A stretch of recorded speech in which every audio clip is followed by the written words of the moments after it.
Hello and welcome to Nintendo Voice, your voice for everything Nintendo. This is episode 127, being recorded on the 13th of February 2018. My name's Lewis Pugh, and joining me to talk Nintendo, we have Harrison Milfield. Hey everybody. That's all I got. I know. I wasn't sure where I was going with the intro. And we have a Colin Crompton. Hello, I'm back. Yeah, after missing last week, I am back alive and well, which is good. Are they new posters behind you, Colin? I do have two new posters behind me. I do, yes. One is You have posted me this evening. I have.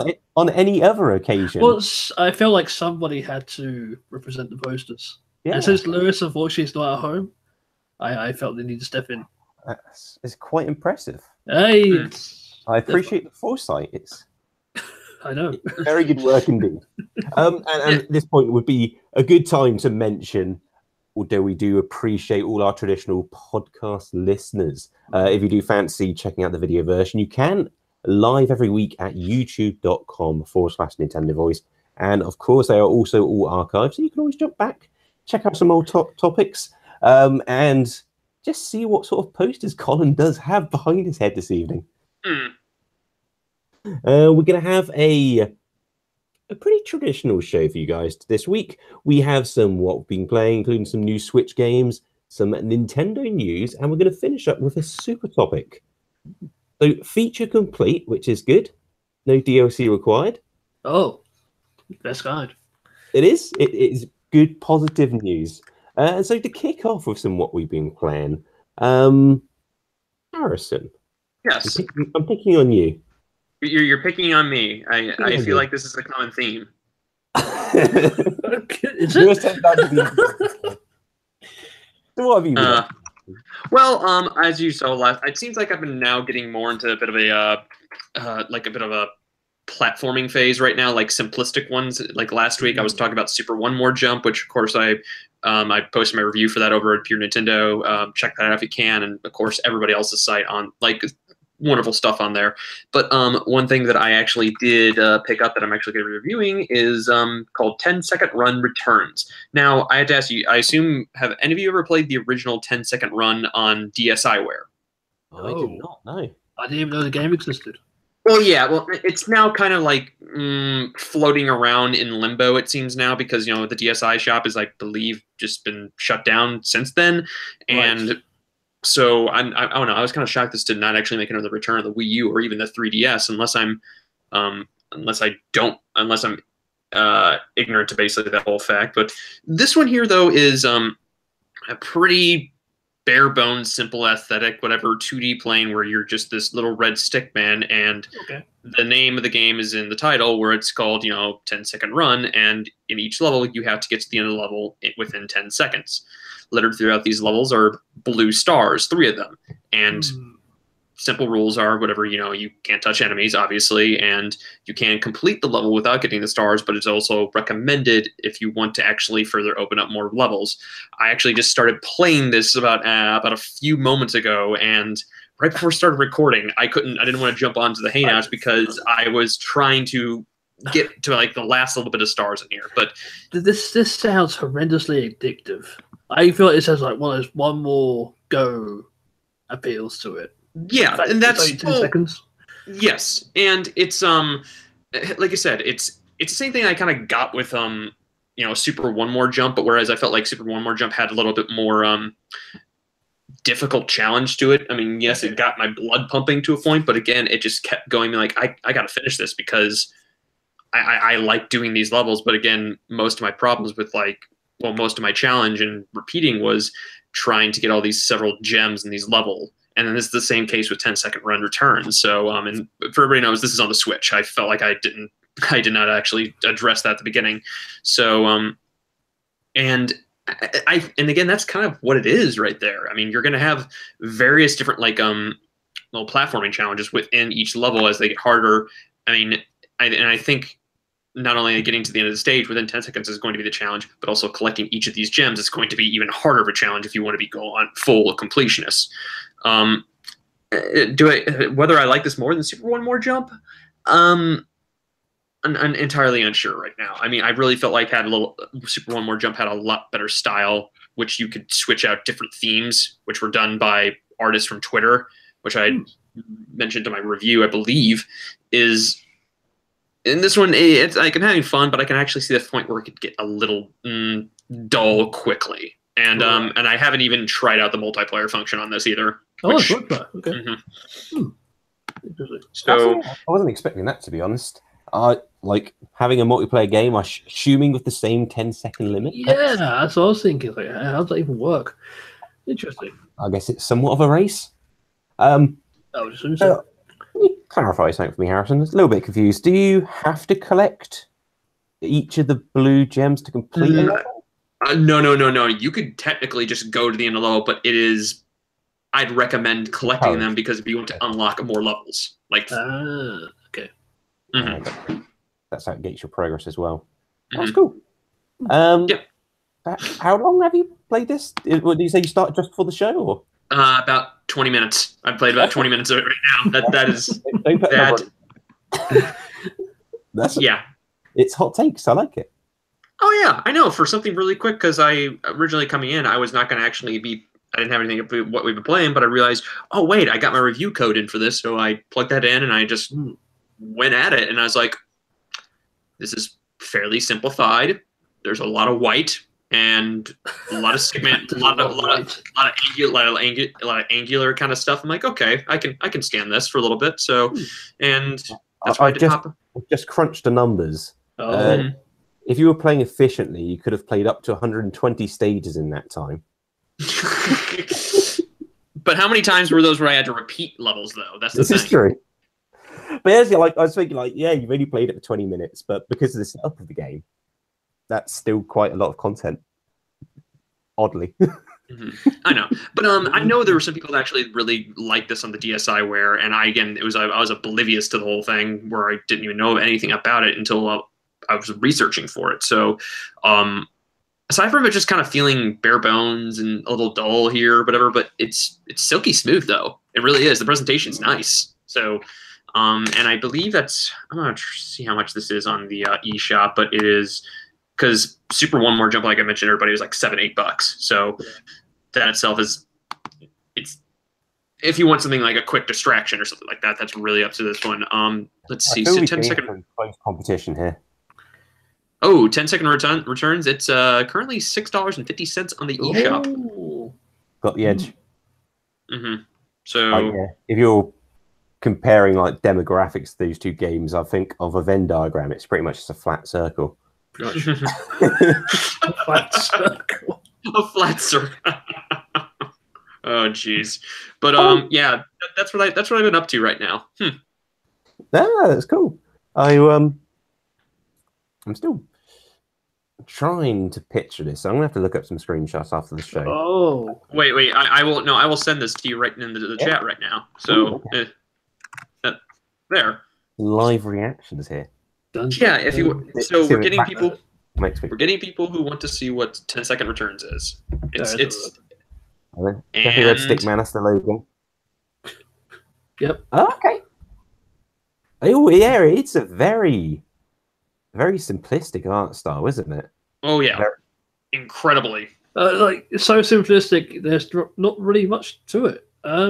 Wow. But like I said, once it's in motion, it runs really smooth.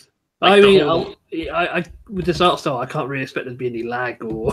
No. It runs at 60 frames per second, and there was never a drop whatsoever in the game. That's glorious. That's good. That's good to hear.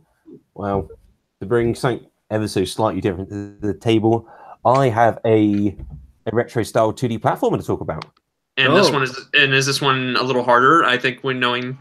Quite possibly, and there is no 10-second time limit per screen. This is Celeste. All right.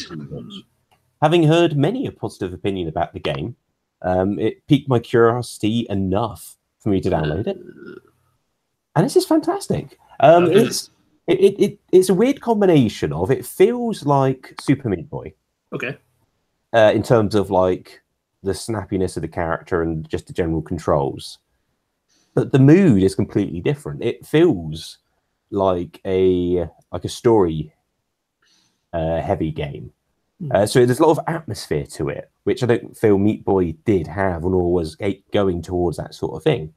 So you do talk to characters in between like these hectic screens, not during, but you have like quiet screens. And there's this weird, moody atmosphere, almost like a Majora's Mask-esque vibes coming from it. And it was quite funny. Like at the beginning of the game, like a lot of games, it asks you to name your character, because something that I do on certain games, but also because the character didn't look completely dissimilar to, I named my character Cora. Because you do play this red-haired girl who's in this 2D platformer, and I thought, that's that's character infringement. It's nice, but so I sent I did a screenshot of that and put it on Twitter, and not thinking much of it. A few people started thinking I was teasing out Twisted Fusion for the Switch, and at which point I checked and I saw 2 people thinking something similar, so I decided not to say anything. Just leave the mystery out there. Yeah, until someone corrected them, which I was surprised took so long, because I picked up the game because I kept hearing good things about it. It took me a little while to get used to the controls, and like I was expecting like a more traditional double jump. Okay. But it's not, and it's not bad. It's just not what I typically expect. It's not like you do a jump and you do another jump. Okay. It is a separate button, and you hold a direction at the same time. That's interesting. Do the double jump. Your thumb is constantly hopping between these 2 buttons. Kind of. But it feels right when you get used to it, and it kind of feels like you are pulling off these cool, insane now, I one thing I wanted to ask though about the Celeste is like there is a mode in here where it is. I wouldn't say it's a hand-holding mode. But what's the type of it where it actually kind of? I think it's just called an assist mode. Assist mode. There you go. But doesn't like the game also tell you like, hey, this wasn't how the game was meant to be played, or I don't know. It's trying to word itself away, saying like this is not meant to be an easy mode. This is meant to help you out. So, I see. Okay. Well, from what I've played so far, and I've not played a huge amount, but I've not necessarily played a tiny amount either. I don't feel the game's actually spoken about the assist mode. I'm pretty sure it is probably there if I like pause and go into the options or something. Maybe it should like if you die too many times, it's like, hey, this is. Oh, it might be something like that. I have died a few times, not necessarily in the same place though. Okay. So yeah, it might be if you die like 3 times in a row in the same thing, it pops up and goes, Let's sort this out. What there is though, there are these extra challenges. There's these things you can collect, which are strawberries. What the game does say though, it does stress, and this might be where this came from, that these are optional challenges, and you don't have to stress yourself out about them. If you're having trouble to get them, just continue through the game. Right. And it is nice, cool wording like that, and it does kind of spell out that you don't actually get anything for doing this, but this is just for the challenge of doing it. At least they're upfront about it, though. Yes. In some fashion, yeah. But yeah, I must say I do like the characters in this game, and the art style does work really well. I mean, it's not like incredibly original in that sense. Like we've seen like retro 2D platformers, but it does have this cool mood about it. It does like some special things where like the camera will like snap and zoom in when like 2 characters are talking to each other, and it still looks really sharp. And there will be like these little details. You'll have like leaves blowing in the background or grass blowing, and it does capture this kind of going up this mountain, and things are very dangerous and windy and blowy, and it's got quite a few like snazzy effects going on as well, in addition to the very chunky sprites, which oddly reminds me that the music paired up with it, very masterfully done. It's this like nice package where it does put you in this place, and it does feel like you're up in this like cold wintry mountain, while you're also doing these like incredibly cool like maneuvers in this like Super Meat Boy fashion. It is a very cool combination of things going on. and I can see why a lot of people are raving about it.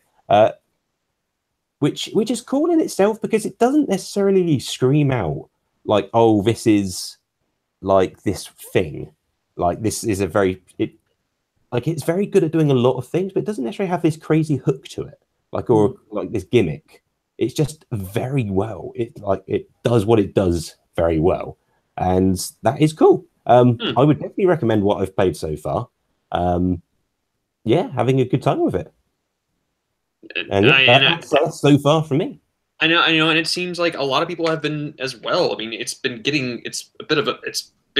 heaped with a lot of critical praise right now, and I think the reason why I haven't really hit it up there yet is because, like I said, it seems like I'm hitting back to back when it comes to challenging platformers, where I'm like, okay, I need to have a break right now. So aside from that, but it just this looks like what you've been bringing to the table each week.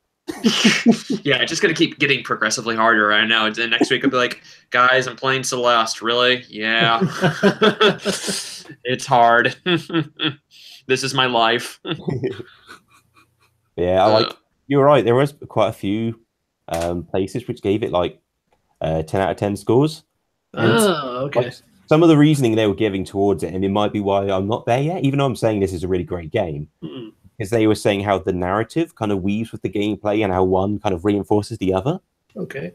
I'm not at that point yet. Now, it's a cool story, it's a cool game, but I don't feel they're intertwining in this, one's reinforcing the other bit. So maybe when that stuff starts hitting, I'll be like, whoa, it's I hope so. Up a level. I've never been a fan of when games get a bit of hype behind it, that it's somehow, and now it's a 10 out of 10 game. Yeah, I kind of hope it does live up to that. Yeah, but either way, I'm walking away happy at this point. Oh, of course. With a strong recommendation, people should play it. That's why I was comparing. That's not that I rarely put numbers behind things, but currently it's an 8 for me. Really, really great game. Right. But yeah, I'm genuinely looking forward to going. Oh, where's this story actually going? Because currently it's quite, not in a bad way, but quite a generic. Oh, let's try, adventure up this mountain. We don't know huge amount of the details around it. We know a few little bits, but I'm wondering how that develops. I generally don't know, which is a good thing. Nothing's been spoiled. I've all that to look forward to. Cool. Well, that's great. Yeah. How about yourself, Colin? Yeah. Have you been trekking up mountains? In a fashion. You do have another 2D platformer to bring to the table? No, I think it's very different, although I have mentioned it before. So, Monster Hunter World. I have. That's not a Nintendo. That's not a Nintendo game. I know, but unfortunately, guys, this is all I have. So I feel like I need to get out there. I have finished the game. I finished it. I don't believe you. I know. It's terrible. I should clarify, I finished the story. There's still end-game content, which I don't know if I'll ever get round to it, because this is an interesting about Monster Hunter. I'm not too fond of it overall. Well, the current one. The current Monster Hunter. I thought you were talking about the franchise then. I was very confused. Yeah. The series is great. You were just tired of it. The series is great. Let me give my reasoning. So, the thing I really enjoyed about Monster Hunter on Wii U, Monster Hunter 3 Ultimate, was it had a consistent challenge all the way through the game. You were always bettering yourself against the monsters. In Monster Hunter World, I know they're trying to attract new players to the series, but this game is way too easy. I mean, you just fly through it. And I'm like, are you kidding me? There's no challenging. There's no challenge in this game. I was like, that's kind of like the core of the series originally. I feel like it's there's no real depth to the combat in this game. It's just whack the monster a bunch and it dies.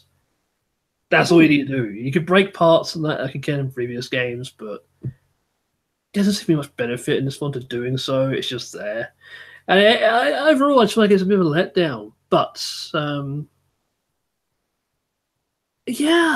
was kind of disappointed overall. Do you reckon you need to get a certain rank threshold and the game gets real? Well, there's only 2 ranks in this game. So there's low rank and there's high rank. Usually low rank is super easy in most other games. High rank is like the real game. There's very little difference in low rank and high rank in this one. I mean, going from low rank to high rank is the challenge part. once you've stepped into that realm of high rank, you got your first like weapon that's high rank and armor that's high rank. The game is pretty much the same difficulty as always, and I that's disappointing to me. It also feels pretty bare bones. I will say that much. Really? It feels like they kind of gone, because usually most of the games are packed for the content. You can spend thousands of hours in this game. I've spent less than 100 hours, and I feel like I've achieved everything I want to achieve. There's no new monsters to fight. They are releasing new monsters, but they're not coming for like months to come.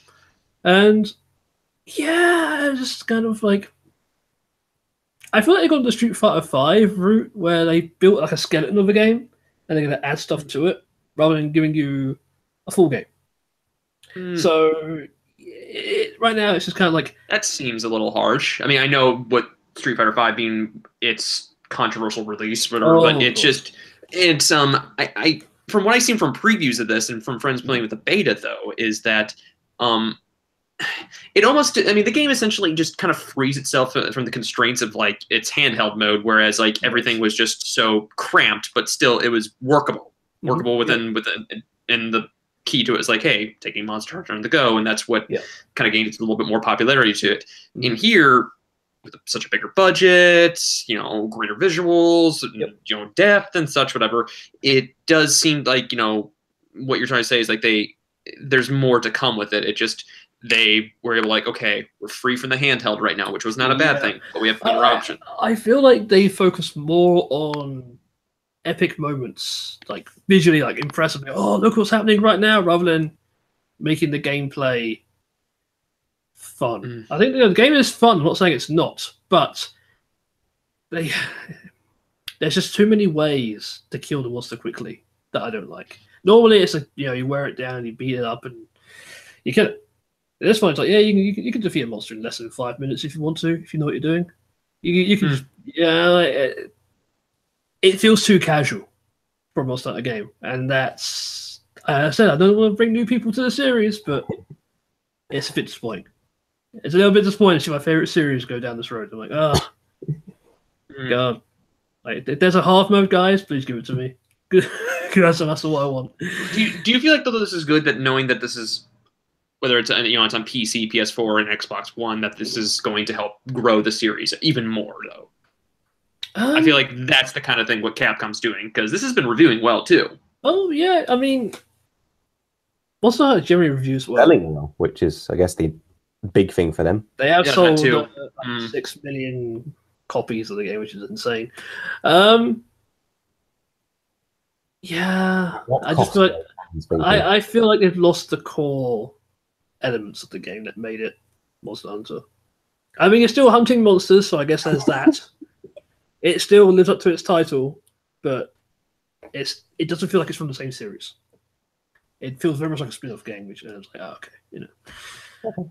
But yeah, so it's like a. I guess it, like, would your opinion change depending on what follows up Worlds? Honestly, that's kind of what I'm doing. I actually stopped playing for a while. I'm gonna hold off for it for maybe a few months, and then go back to it when the game's got more stuff in it. I feel like coming from Monster Hunter 4 Ultimate and Generations on 3DS, which were huge games on 3DS.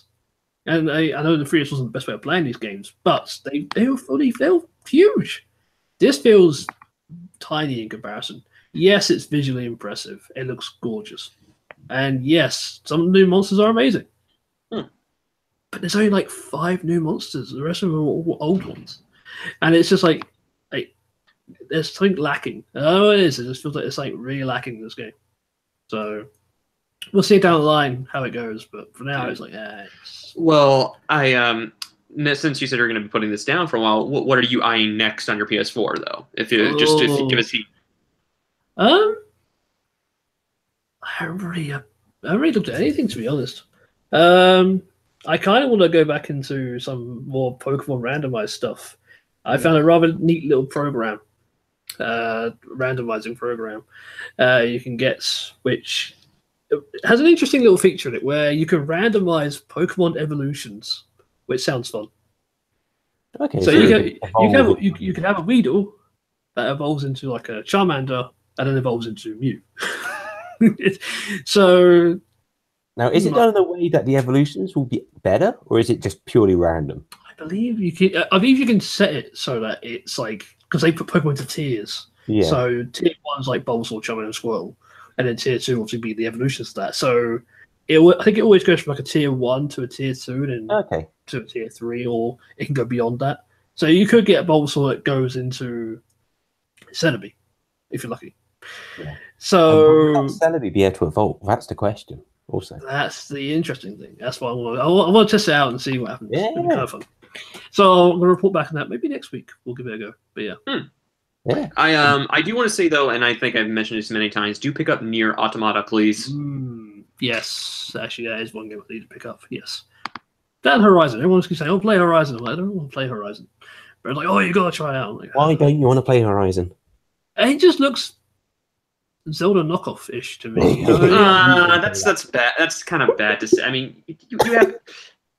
That's just trying to say. I mean, we're a Nintendo run podcast, but that even I would say that's a little smug. I mean, you could say that you. I've asked people how I've asked a friend of mine who has the game. So how's it play? He's like a bad version of Breath of the Wild. I'm like, okay, I'll stick to Breath of the Wild.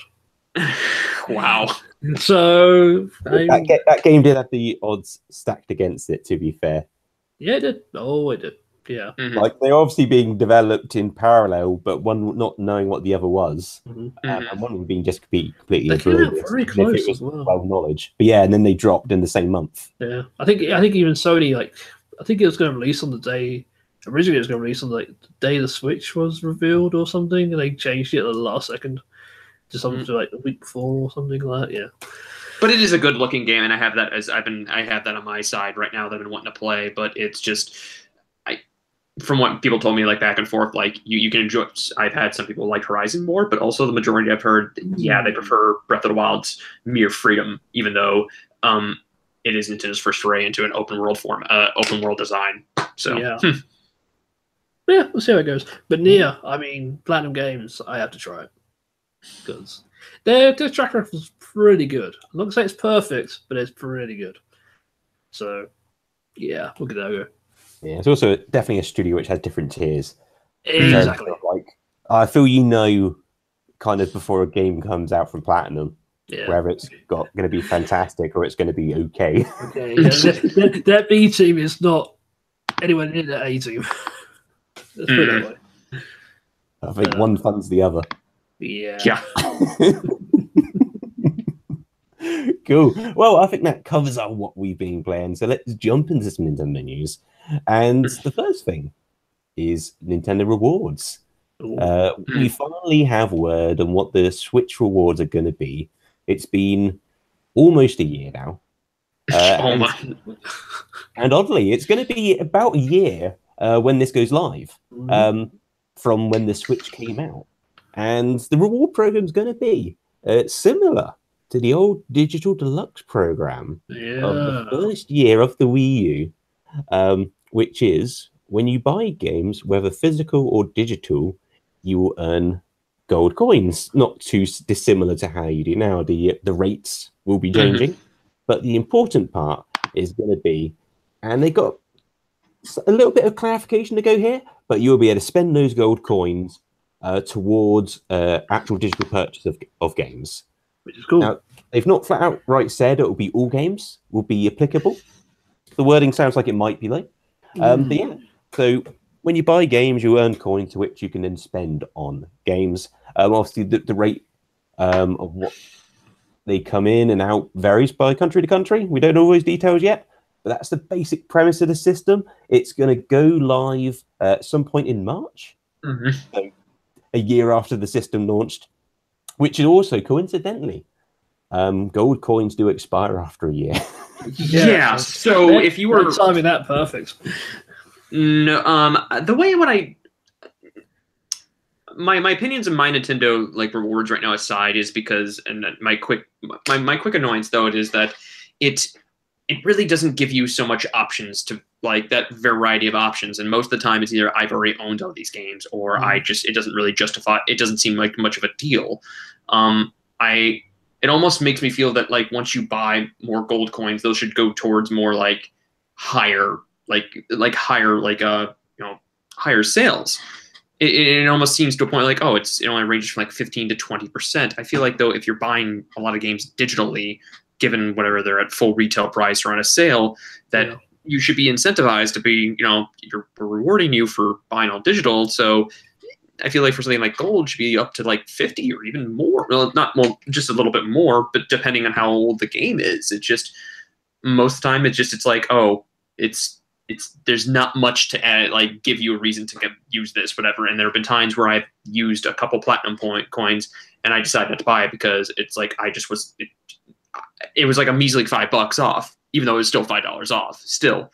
But this new what they're doing, the Switch rewards, it seems like nothing's changed. Well, physically though, like as in, if you have physical games right now, and the reason where you can actually get rewards off that is I think you press the plus button on the Switch when you highlight the game in the physical cart, and it'll give you like somewhere in a range of like even 18, 20, like 20 coins. I know it's like something, it's very odd, but if you have those now and you haven't done it, like wait until March, because it'll be worth more. So it's kind of, I don't know.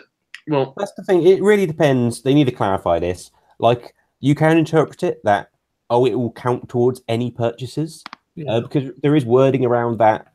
You don't have to have the full amount. You can just pay the difference with gold coins. And so it kind of sounds like that Digital Deluxe program sort of system, even though that dealt with it spat out like reward cards which you put back into the system, pretty much. Yes. But yeah, it looks like this is going to be like almost an optional payment method when you go into the eShop. You're going to have like your credit card, PayPal, and coins.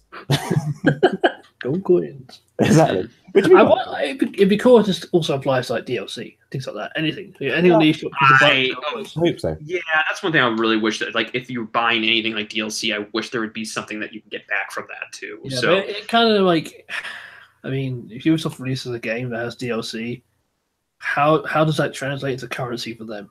You know what I mean? So yeah. Well, I will say, looking back at the old system with like Club Nintendo, the thing that we liked a lot about it was like the physical rewards. Really was it. The only pain was it, filling out those surveys and having to put in codes basically to, get everything in. And of course the shipping wasn't as good because it took forever. And I like how what they're doing with this to make it all digital. It's just, it seems like they took two steps backwards with it. Bizarrely, the only thing I ever ordered from Club Nintendo was several packs of Kid Icarus cards. Oh, I did them as well. And that was it. That's all I ever got off of it. I got a Mario pin set, which was it filled out to be a 8-bit like pixelated Mario, and then I have Hanafuda cards from Club Nintendo. Mini ones. Yep, they're cool. Little plastic box. They're very cool. Nice little piece of Nintendo history. Oh, definitely.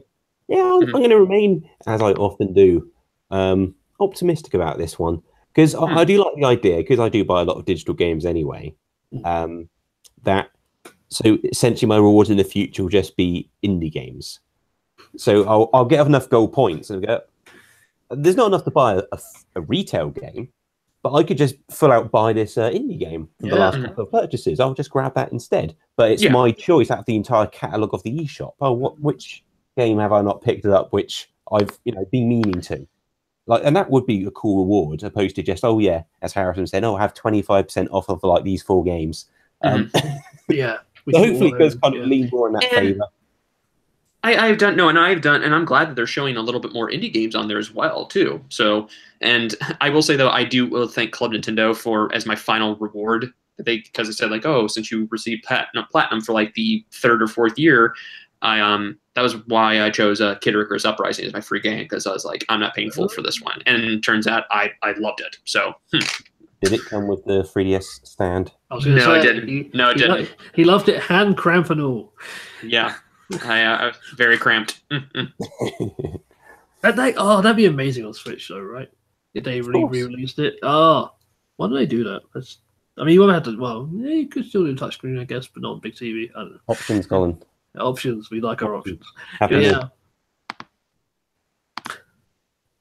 Yeah, you can even do motion controls, traditional controls, touch controls, Labo integration. Labo, yes. You want an exclusive Labo set? Here it is. I could just make that myself. You're gonna get it either way. Yeah. Yeah. Let's move on to our next bit of news here.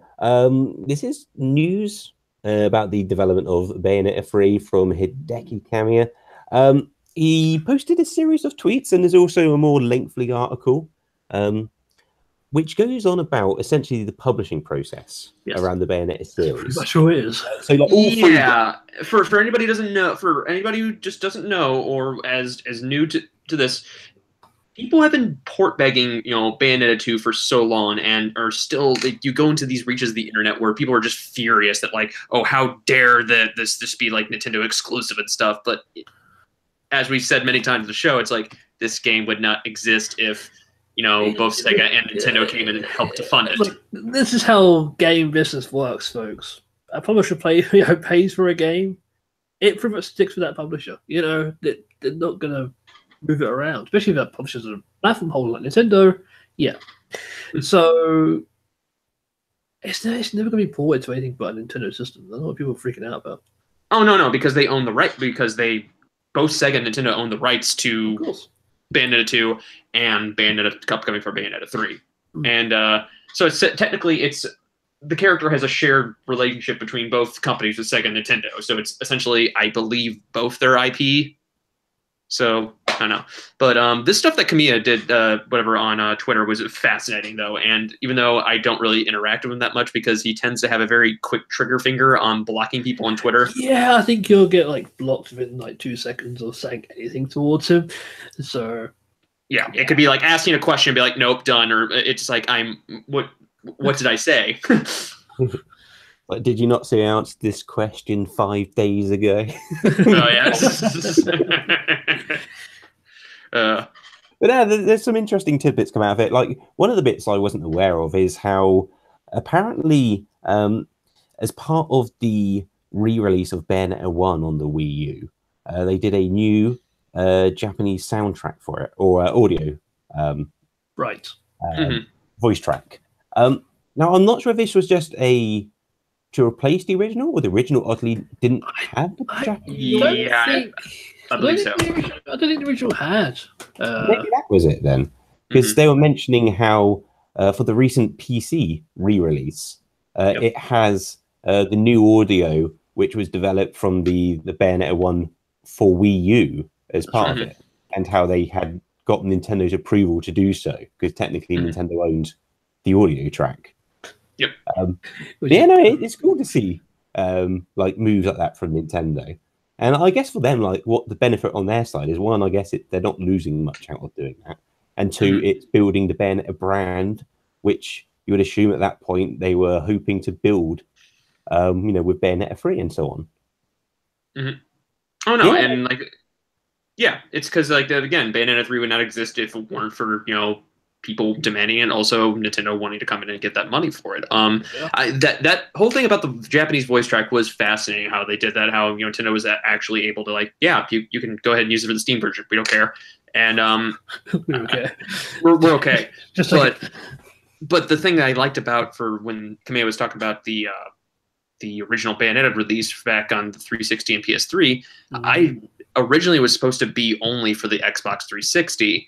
And he goes on to say how, one of Sega's trading partners, they ended up deciding to do a port for the PS3, which has been known as the weakest port out of it. Yes, easily. So, which was the version I played.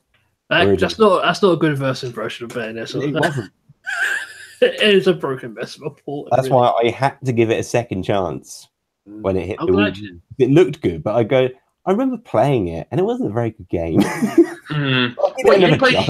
You didn't play the Wii U version, or you just only played Bayonetta 2? No, that's what I'm saying is I did play the Wii U, but because I had only played a bit of the PlayStation 3 game, I was hesitant to jump back in. Oh, okay. I had bad memories of it. I was I remember seeing the new footage on the Wii U game and going, oh, this looks like it's really up my alley, but I remember playing the original game, and it wasn't very good. It was terrible before.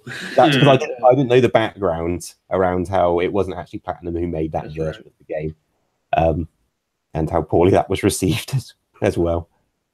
Yeah, so also, just kind of, I'm sure it's no coincidence, the time with this news, Bayonetta 1 and 2 comes out this Friday. Ooh. Yep. On Nintendo Switch. Exciting times. It is exciting times. I'm going to pick up 2 again. Oh, I'm picking up 2. It's not that much I hate. People are asking like, oh, why aren't you going to download 1 again? It's like I liked 1 for a month there, but once I got because when I got the double pack, whatever for the Wii U, I said, okay, I haven't played this before, and I was excited this was coming originally, so I was like, okay, I'm gonna do this, and I liked it. And then once I got into 2, I was like, oh wow, this does so much wonders. That's the thing, because my brother has a Switch. He's like, oh, should I get Bayonetta 1 and 2? And I was like, well, Bayonetta 1 is such a good game, but then 2 is such a better game. It blows one out the water kind of thing. It's like... And you don't have to play 1 because you're not going to understand it anyway. The story is very convoluted in both games. They try and tie them in together, but really you don't need the story. It's just kind of window dressing, I guess. So window dressing. I mean, it is. To be fair, you just want to watch the crazy cutscenes and play the action. That's the set pieces, isn't it? Pretty much. It's all, Yep. You don't need to know the background. But yeah, I'm just glad this game does exist now again, because it seemed like because when Nintendo actually did re-release Bayonetta 2, I think as a single disc on the Wii U, I think like a year or 2 after its release at like a premium price and in hopes of, well, it was around the same time when Bayonetta was coming to Smash, so they released it around that same time. So, but after seeing what happened with Xenoblade's success and even ARMS right now on the Switch or even other titles, I think that bodes well for Bayonetta 3. It really does. Yeah, definitely. So yeah, it does seem like the Switch is the platform for like giving both old and new series a good honest chance. Yeah, which is good. Our final piece of news we have for this week is around the Mario movie. And so we've had more news come out. In particular, why Miyamoto's chosen Illumination as the studio to be handling Mario. And again, some interesting tidbits out of this one. One of the things that I kind of gleaned from this is the fact that even though this is all official and confirmed and all the rest, he's still saying that like if he's not happy with it, this isn't coming out. Like there's still that it still has to pass the Miyamoto final approval stage. I mean, like the last stab at a Mario movie didn't go so well, so I can understand his hesitation a little bit. This is true. I mean, he's going to be handling the script too. Well, not fully, but I mean, he's like a script supervisor for this, so which kind of worries me. Well, yeah, Miyamoto's okay. Miyamoto, like, he's a great with ideas and simple stories. I don't feel like he's a great as far as fully branching out. Yes. I feel like that's his team that he works around with, like whether it's Zelda or even Mario, they're able to do something. And I feel like what we kind of saw in the beginning of even Mario Odyssey, what we saw there, that could be a launching off point for a good movie too, where you see things like, yeah, I could see this going somewhere. But like as I mentioned to Lewis last week, is that I feel like the best thing for this movie going forward is, not going something that's straightforward like the telling of like the first game or even Mario 3 or even Galaxy or something like that. Is that it's got to be kind of almost tongue-in-cheek and meta of sorts, just kind of poking fun at itself, but also still being heartwarming. It kind of has to be like Wreck-It Ralph, but yeah, almost in a way. You know what I mean? It's honestly though. I'm not really a big fan of when video games get turned into movies, so I don't have much hopes for the Mario movie as a whole. I'm not quite sure why it's happening, but it is. The only 2 good video game movies, and I'm saying video game movies as in not adaptations, as in movies that are the 3 I'm pointing out: Scott Pilgrim vs. the World, Wreck-It Ralph, and most recently Jumanji: Welcome to the Jungle, which was actually a lot of fun. Like as a video game movie, it actually does work. I've not seen the new Jumanji, but I would agree on these first 2. I like the first Jumanji. That was good. Oh yeah, it's one of those movies where you look at when as far as like with Robin Williams in there, where it's like it's a movie that is not really funny. I mean, he's just there. He's just there. Yeah, I don't know. He's there for the billing, but I am kind of glad though that they the reason why they're doing the elimination though is that this is not necessarily, oh, we're not doing this because we're partnering with, you know, Universal for our theme parks and such, which is, I don't know, like, but again, I'm sure that was part of it. Maybe, but I mean, I'm saying it wasn't like the main, like, oh, since you're doing the theme park, you have to do the Not movie. the only reason for sure, yeah. It wasn't a given that because that partnership was in place, this would be the option if there was an option. But yeah, I did want to read a particular section of this because it does go into like the reasoning of the partnership, as it were. And I read, as a producer, Chris Melandry, apologies for the pronunciation there, Illumination CEO, is noted here for movies like Minions and Sing, but he is a veteran with a ton of experience, including the movie Ice Age and stints at companies like 20th Century Fox Animation. When I talked with Chris, he said he read a lot of interviews with me and felt we had a similar approach to creation. Talking about our similarities, we clicked and decided maybe we should do some kind of collaboration. We started our conversations over 2 years ago and finally reached the stage where we could make an announcement. Chris is extremely cost-conscious and time-conscious in his quest to make successful movies. Make it cheap, make it fast. We decided to try making the movie together and distributing the complete movie globally for Universal Pictures. Colin, I think you hit the nail on the head there. Yeah, get it out fast. We don't care. Yeah, that's what it is. Oh, I think you just described an Uwe Boll movie. It's like, get the rights, get it out fast. There you go, done. And then box me if you hate my movie. Fight that was so weird. He challenged his, like, Uwe Boll challenged his old, like, his critics, like, hey, in a boxing ring to fight him. But enough of that. Wow, you just hit that. Thank you, Colin. But it does seem like him and the Illumination CEO and Miyamoto really do have this good relationship, like, as far as, you know, being on the same page. It's not just somebody like, oh, somebody handing off their IP and like, just be okay with it, okay, just be fine, and they'll be like, oh, we'll be fine, and turns out they weren't fine with it. It just, I really do think like they're trying to make this, to get this right, even though the bar has been set extremely low when it comes to a Nintendo adaptation, like on the small screen or even on TV or on the silver screen. So I'm cautiously optimistic about this one. That's all I can say. It's gonna go down like a tire fire. I just don't have any optimism. It's a video game movie. It will exist if it comes out. It will exist. That is Colin's. It will exist. It'll have a modest box office opening, and we'll probably get funded for a sequel. Most likely.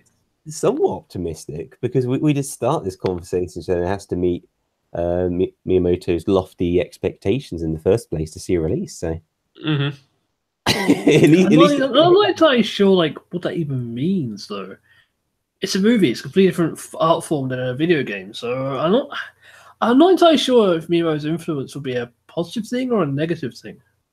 Well, I guess to give him credit, obviously we didn't read the full thing there. He does mention in that making movies and making games are very different things, and that's why they do need to partner up with an actual movie studio. It's not something they can just make in-house just because they have made cutscenes before.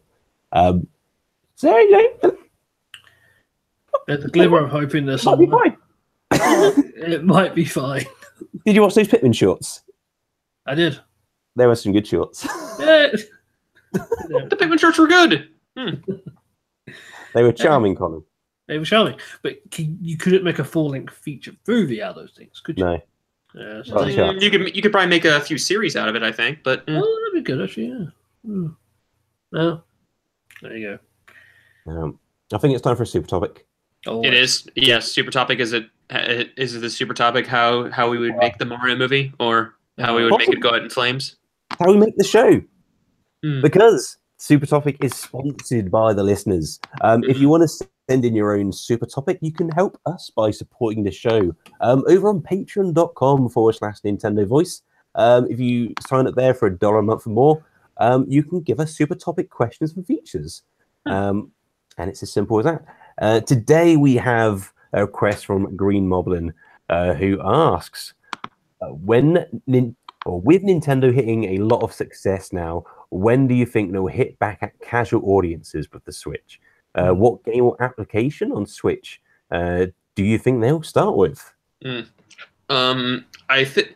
Well, just a bit of a note on this one, though, is that for listeners, like I said, most of these questions that we did, we got these questions a while back. So this was before the Labo announcement. So we could say, the Labo is one perfect example of them taking the Switch as, the console and applying it to other things, whether it's just real life things like, creating things like little cardboard things that actually complement, other gameplay experiences.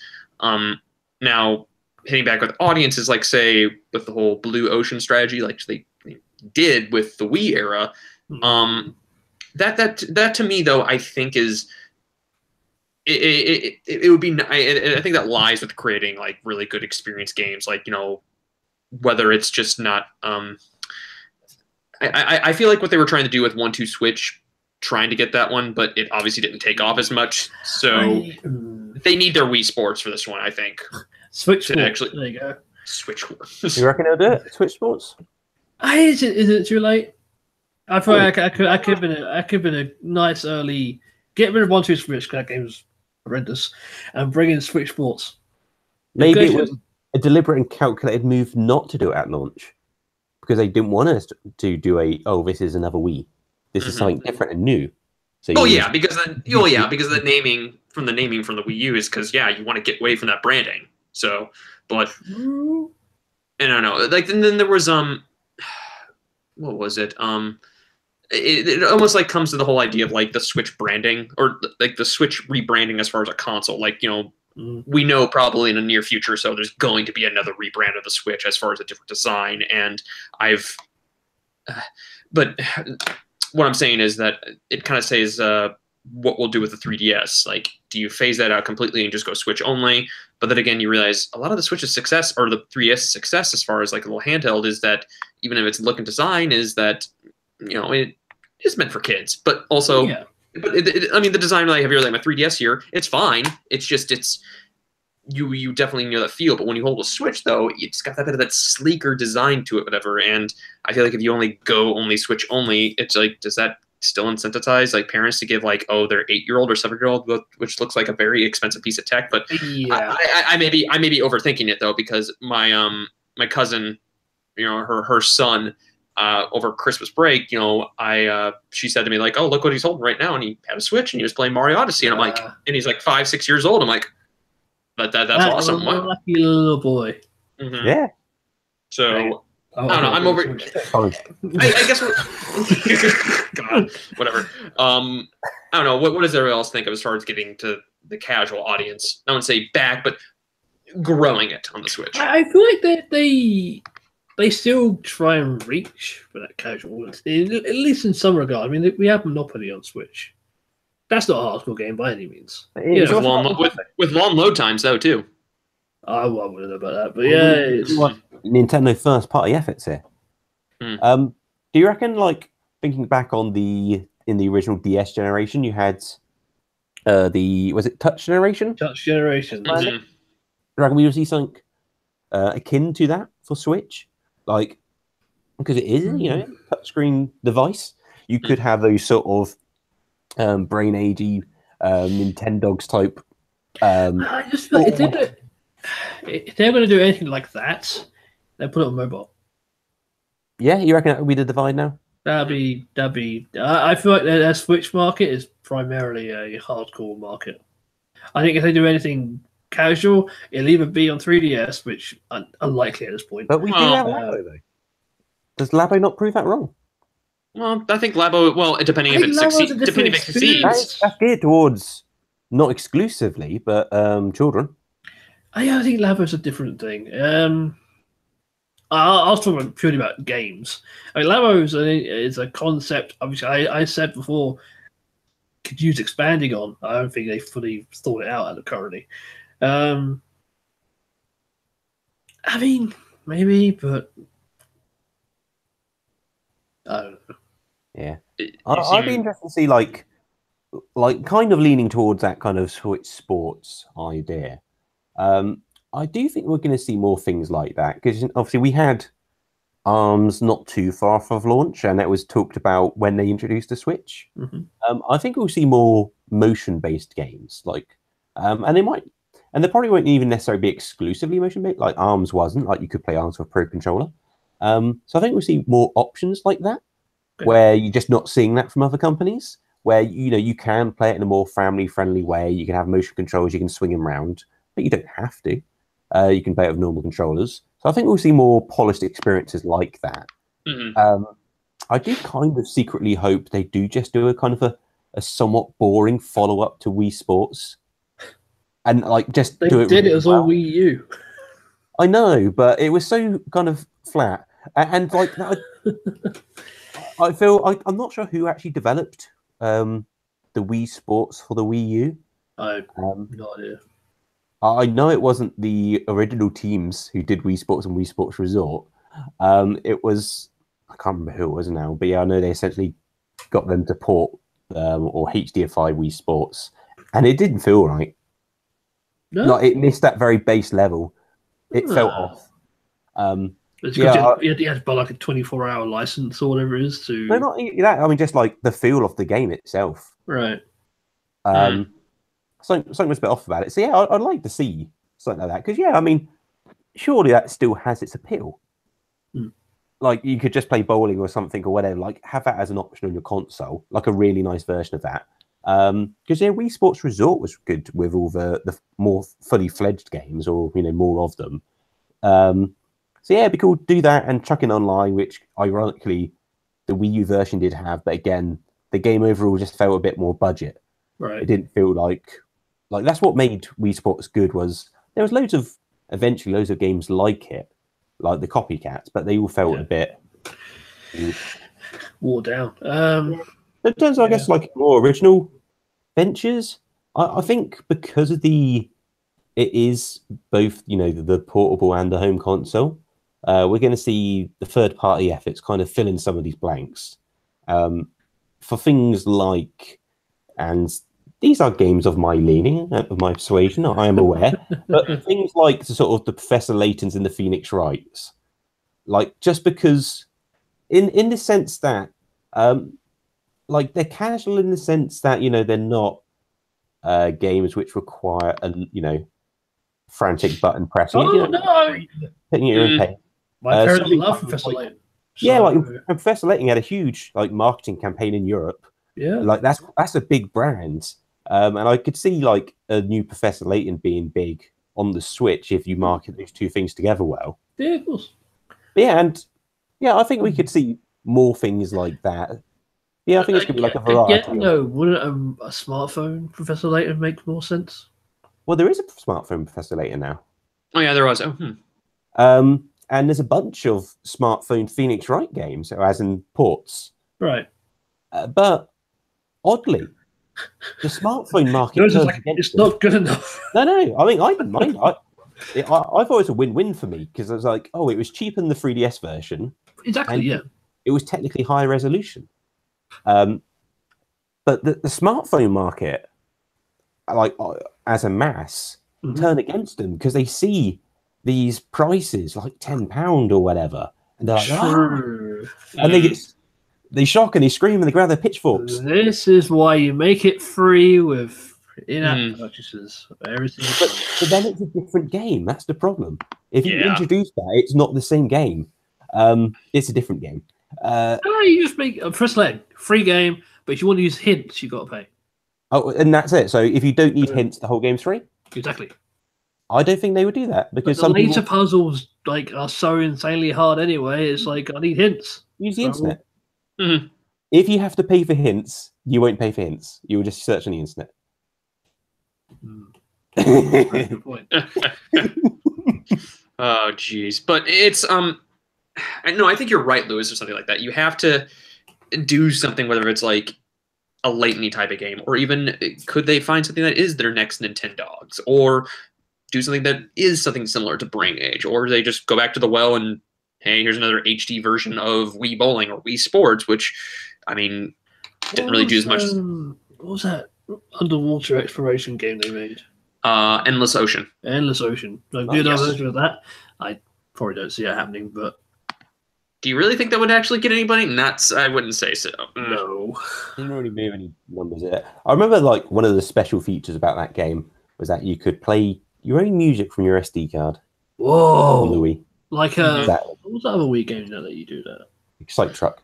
Sidetrack did that. Oh yeah, I do remember Sidetrack doing that. A lot of original Xbox games because like back when the original Xbox released, that was one of the touting features. Like, yeah, you can use its hard drive to play your own music on there. Rip CDs onto the hard drive. Like, yay. Took forever and a day, but you could do it. So. Yeah, whereas the Wii had like probably less than a handful of games which supported it. Yes, indeed. But yeah, I think like I guess a slightly more traditional way we'll see things like the rumored but shouldn't be of any surprise Mario Party for the Switch. I think if they do a good Mario Party, that could kind of feel a bit. Online. That's never going to happen. Maybe Seriously, you want to evolve that so much, whatever. I would really like it. I mean, I understand the idea. I love the idea of couch co-op and grouping everybody together. And I praise Nintendo for keeping that alive for those years. But I think we've reached the point in time where, like, okay, I think we want to do some online challenges, please. Yeah, it'd be cool. I don't know. Mario Party kind of went off the deep end on the Wii, I think. But I think they can bring it back. I don't think it's. Oh, I'm not saying it's lost forever, but I just don't see it attracting the attention it once did. That's fair enough, but yeah, oddly, I think because it's like if they were to give it a proper effort, I reckon it could fill that space because it's got enough. Like it's been around long enough, people know what it is. Like if it actually came out and people were like, "Whoa, this is good. This is a really good party game." Like 14 Mario Party games, so people should know what it is by now. Yeah. Yeah, if you're not going just by the numbered versions, there are a ton of Mario Party DS, there's like Island Tour, there's I think. a load of portable games, yeah. Yeah. So yeah, it's like 14 or 15 Mario Parties. It's ridiculous. Yeah. Yeah, but yeah, I think that's got some potential there. It's almost as many Mario Parties as there are Final Fantasy games. Yeah. I think the real problem. It's a good problem. It's a good problem to have, I think. I'm sure. The real kind of big question mark on my side is whether they would reattempt anything on the health side again. Ooh. Like the Wii. Oh. Well, I doubt. I don't know. I doubt that it actually wants to do anything again right now, knowing with the era of wearables and people using their own smartphones to actually track their own health. I don't sense I don't sense another Wii Fit board or something of that similar like ever happening again. That was lightning in a bottle. They did try on the Wii U as well. It was like Wii Fit U, which is it was like Wii Fit U. It was like Wii Fit Plus or something like that. But I don't know. You could do something where, well, I just thought of something right now. There could be something where you with the use of the Joy-Cons where it's able to do something and like sense probably movements and such, but I don't know. I'm spitballing here. I'm thinking it just sounds like Just Dance. Yeah, I think I just did describe Just Dance. Wow, by accidentally. No. I'm saying, do you think is this where Nintendo gets the whole quality of life thing getting into there when it gets into wearables and it connects to a game or such? But it could be an option. Like it might be that this thing, which this non-wearable, which is kind of been sitting in the float tank, could just turn into an accessory for this thing because they've got no other real mechanism to launch it because they don't really want to make it its whole own business division. So they could end up doing like just a Wii Fit type thing have this weird whatever that thing was going to be, this sensor could be an optional thing you can buy with it.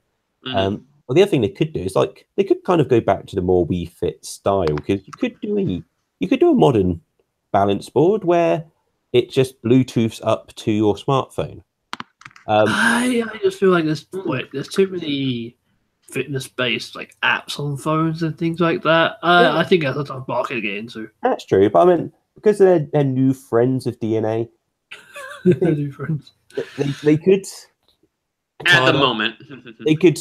It doesn't sound like much of a Nintendo-like philosophy, but they could open it up. So, because there are like fitness platforms which work with different fitness accessories. Mhm. They could make it so it is you can use it with Fitbit or whatever, as in it weighs you and it feeds your weight to your thing, because those things exist. It could like open on that level, but it also does the Wii Fit thing. So they might have an angle there. But yeah, it'd be curious if like they could use something like that to get out whatever that non-wearable was, which they seemed quite proud of back in that financial report a few years back. Just going back to the question about the casual thing, though, I just feel like wouldn't they, if they suddenly changed their current game strategy to like, we're going to focus on casual game, wouldn't that halt the momentum they got right now on the Switch? I feel like it would. I don't think they have a particular focus, oddly. But that's what I mean. Like they suddenly went, by the way, okay, now we're going casual completely. Like, I don't think that's the point. I don't think it's like, how because they had big games like Zelda and Mario, but they also had like things like Splatoon, more to this point, things like Arms. Arms didn't hurt last year's kind of momentum, but I feel it kind of fits this sort of category. But they say Arms is like a casual game. Well, no, I think it's what they did with their control scheme. I think is what they were trying. What I think he's trying to get out at is how it gives him. It makes you active in the game itself more than so. Yeah, and also you can market the console with Arms to a casual audience by you see people punching in front of a TV. Yeah, I see you go. Yeah.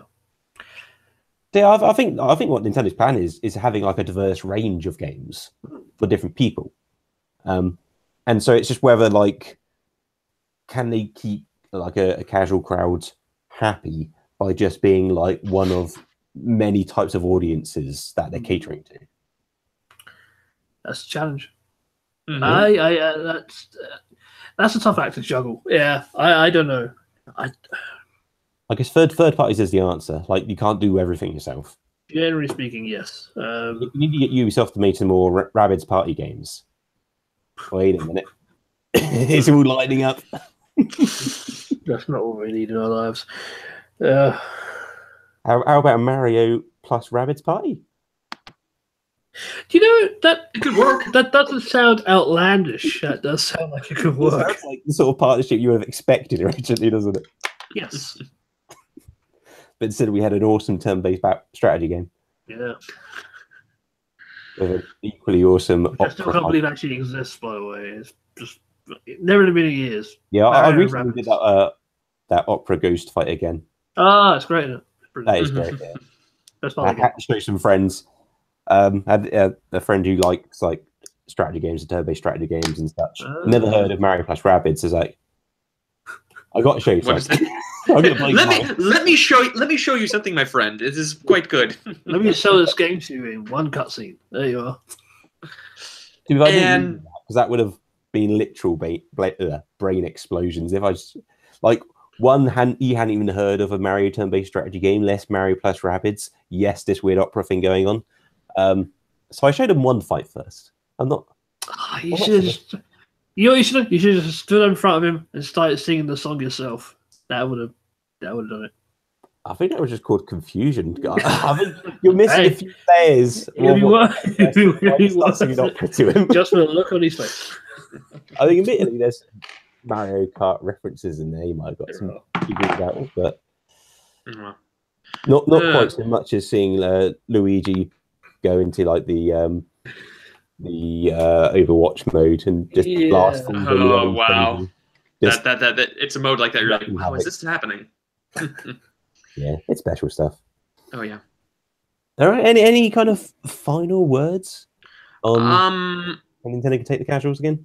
I think my final thing I had to do is that yes, the Switch itself is designed by that like catering to its hardcore, like the hardcore audience, but also its fans as well, and also the indie scene as well.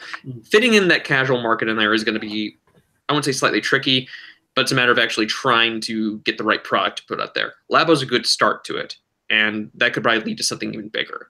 Although I did hear one person actually kind of was canceled their Labo pre-order for the robot suit because apparently there's a slight possibility there might be height requirements, and he's like ridiculously tall. So I've heard you'll be fine on the robot suit, no matter how tall you are. Apparently, there is a lot of leeway in the strings. Okay, because they wrap around the bottom. Because I heard impressions from someone who was quite tall himself, assuming he wouldn't be able to try on the robot suit, and they were like, "No, you definitely will be able to." And that's good. Even once they adjusted it for him, there was still plenty of string available, as it were. Okay, that's good. That's good at least. Colin, do you think maybe Capcom should bring Monster Hunter World to the Switch to attract the casuals? No. that was easy. Wait, the one time we asked Colin if he wants Monster Hunter on the Switch, and the answer is no. Yeah. There you go. All right, I can't think of a better way to end that there. All right, so that's our conclusive conversation on how Nintendo can conquer the casual audience of the Switch. And that's going to make a show.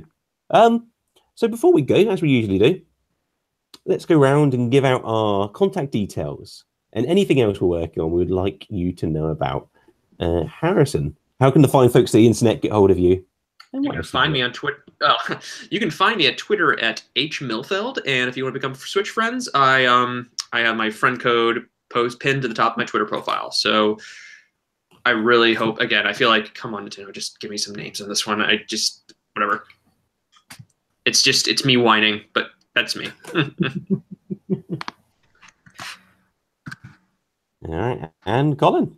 Yeah, you can find me on Twitter at @HidingandBard. Normally, I would plug my streams on YouTube, but you can't find me on YouTube anymore. My channel does not exist because YouTube decided to close down my channel. Oh, so wow. Apparently, my YouTube channel contained inappropriate content, which I'm not entirely sure where that stems from. So you can find my streams on Mixer.com. So around Mixer.com/HidingandBard. There you go. All right. I'm feeling a little bit uneasy now. Uneasy? Why? I feel like we're biting the hands that feed us literally at this moment. Really? You are you going to assume like, hey, once we upload the episode, it's like, oh, we're dead. Sorry. Better keep the stream going. I'm blaming Colin. This is the last episode that we do on this show. Oh, that's fine. Oh, you can find us on Mixer at this point. Oh yeah. Anyway, if you want to get hold of me, you can do so on Twitter. Which is @Luvsion, which is LEUVSION. Now, I don't actually have my friend code available in any useful place. Oh. So, grab some paper and pen, boys and girls. Why don't you just write, for video audience, you could just write down a piece of paper and just hold it to the camera. No, you've had your time. SW097909136387. That's my friend code. Say it louder for the people in the back. SW097909136387. There we go. Simple as that. Easy. What are people complaining about? Well, too many numbers, I think. That's people complaining about. They're complaining about the letters. Oh, that's not a real friend number. Yeah, well. Anyway, that's going to do it. That's the show. Nothing further to plug. So thank you once again for joining us. This has been Nintendo Voice, and hopefully you'll find us here again next week. Thanks for watching. See y'all later. Hopefully next week, guys. See you.